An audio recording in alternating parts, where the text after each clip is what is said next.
Well, thank you, and welcome to day 3 of the first televised independent convention. Tonight, we're at the Hold Their Feet to the Fire rally here in Washington, D.C. Almost 50 radio talk show hosts are here in Washington, D.C., focusing on the federal government's outright failure to secure our borders and enforce our immigration laws. Why? All this week, we're taking on issues that these presidential candidates are trying to avoid, trying to ignore, and trying to get you and me to forget about. We're not going to do that. It's a fun group of people, highly rational, committed to the American national interest, the common good of American citizens, all of them. This is a propaganda firestorm created by ethnocentric interest groups, the U.S. Chamber of Commerce, the right wing and the left wing combining in this country to go about absolutely debasing the value of citizenship in this country, debasing the value of work in this country by American citizens. And one of the things that we're focusing on down here during the Hold Their Feet to the Fire rally for the benefit of Congress and this president, one of the things we're focusing on is what is the reality. And the reality is that the 4 industries in which illegal aliens are hired in the largest measure, that is hospitality, leisure, read hotels, restaurants, landscaping, and construction. In all 4 of those industries, wages have declined over the past 5 years. Now I want to hear more from these fools saying that the reason is a shortage of labor, that they encourage open borders and amnesty. Casey, thank you very much. Well, joining us now to talk about all of this Feet to the Fire rally, one of the rally's leaders, radio talk show host, Roger Hedgecock. He's one of the brains behind this rally. He's with KOJO in San Diego. The program also being simulcast, I'm told, over his station. Good to have you with us. Thanks so much, Lou. I appreciate it. Well, Roger, you came up with quite an idea. I hope you're pleased with the turnout and the reaction of some of your fellow radio talk show hosts all around the country. It's been an incredible thing. I started a couple of years ago with me and a couple of hundred listeners paying their own way to come here and lobby Capitol Hill for sovereignty of our country, for controlling the borders, for jobs for Americans. And now we have nearly 50 talk show hosts here. We've got a lot of alliances built. We've got a lot of citizens coming forward to lobby. We've got, in effect, a we the people moment in American history. Absolutely, and you are to be commended. The Federation for American Immigration Reform is to be commended. I know that you, our fellow radio talk show hosts, all of us who have been involved at the forefront of this issue for years now, have taken a lot of heat. We've been called racist, xenophobes, all sorts of nastiness from groups that, like the Southern Poverty Law Center, which has become a hate group of its own, referring to FAIR as a hate group simply because they want illegal immigration stopped and border security, port security put in place. How are you being received now? Well, nationally, we both run up against this, and I'll tell you, it's a measure of our effectiveness. It's a measure of the unhappiness of the average American, the pragmatic, middle-of-the-road, problem-solving, can-do American who's had it with the impacts of illegal immigration in their community. The deteriorating schools, the filling prisons, the social costs, all the horrible stories that we've all talked about. And so I wear the badge of their lies about us as an honor, because it is an honor to see how much we are troubling these people who are enemies of sovereignty. Welcome back to the Lou Dobbs Independent Convention. News, debate, and opinion. Here again, Mr. Independent, Lou Dobbs. Joining me now, 3 of my favorite radio talk show hosts in the country. We're all here with about 50 of us, I guess, at this Hold Their Feet to the Fire rally, which is under the auspices of the Federation for American Immigration Reform. I'm joined by Joe Madison, XM Radio. Joe, good to have you here. Fred Flanagan of WKRF in Waukegan, Illinois. The program also being simulcast over WKRF. We're good to have you here. And back with us, Roger Hedgecock, KOJO in San Diego.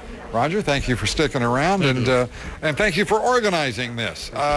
It's tomorrow, 7 years since September 11th, and this town acts like there's nothing of a disconnect in the fact that our borders remain wide open, our ports wide open, that 1 million people cross our southern border illegally every year.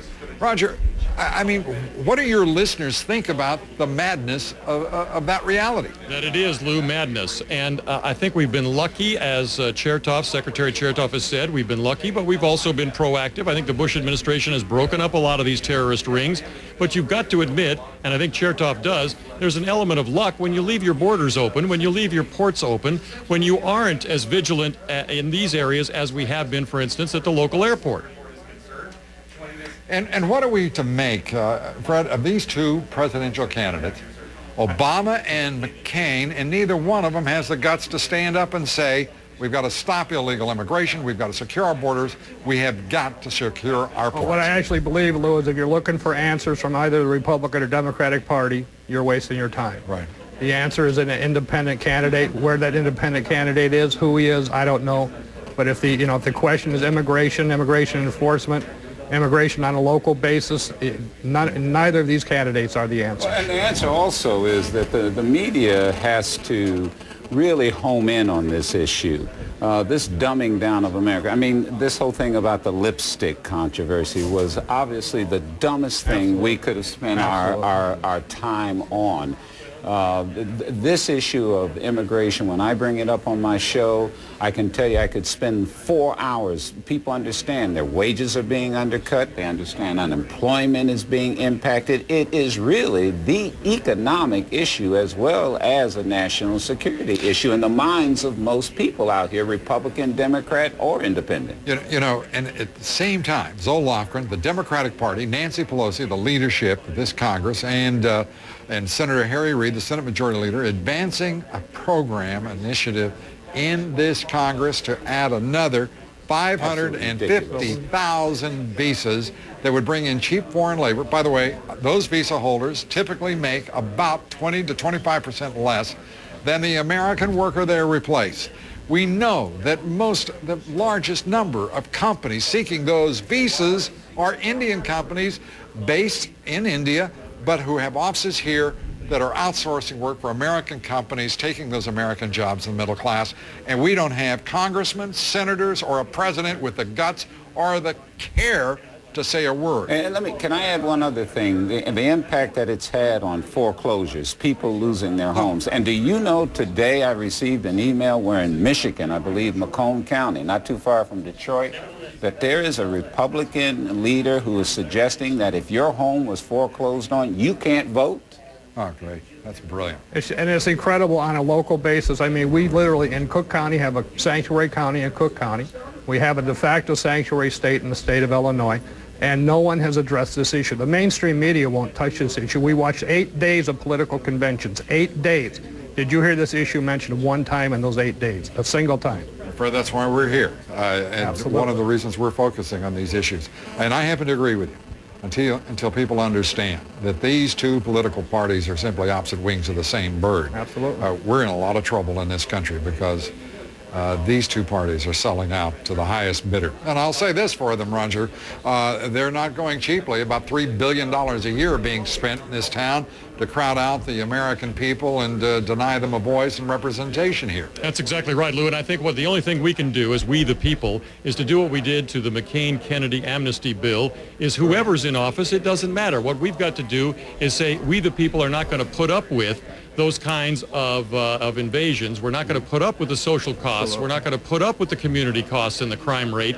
We are going to demand that this government do what it should do, and that is constitutionally do, and that is protect our borders, our sovereignty, and our jobs.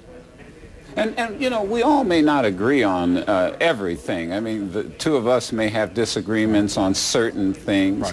Right. But the one thing that we all agree on, it's funny, labor, Republicans, Democrats, big business, Chamber of Commerce are all in the same pot for this amnesty. And here's the reason why.